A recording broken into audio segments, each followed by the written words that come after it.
ہمارے ہاں جو حکومتیں آتی جاتی رہی ہیں انہیں کبھی کسی نے احساس دلایا کہ بھائی جو بستے ہیں یہاں وہ بھی انسان ہیں, ان پہ کو کرم کریں؟ کہ سب سے پہلے ایک بات تو مفتی صاحب نے کی, میں اس سے ایک اسٹیپ آگے بات کرتا ہوں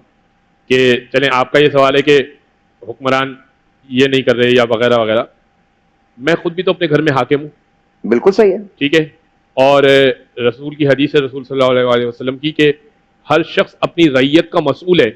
میرے انڈر میں مثال کے طور پہ میری زوجہ ہے, یا مثال کے طور پہ میں اگر اپنے والدین کا بھی کفیل ہوں, آج مثال ان کو سپورٹ کر رہا ہوں یا دے رہا ہوں, یہ اور میرے انڈر میں بہت سارے اور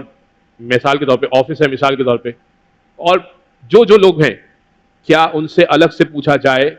کہ تم اپنے باس سے خوش ہو, تمہارے باس تمیزدار ہے, تمہارا باس تمہارا خیال رکھتا ہے, تمہارا باس تمہارے سے بدتمیزی سے پیش نہیں آتا؟ اور ان کا جواب ہو کہ ہاں ہمارا باس ہمارے ساتھ ویسا سلوک کرتا ہے کہ ہمیں بالکل پتہ نہیں لگتا کہ یہ باس ہے یا یہ گھر کا فرد ہے.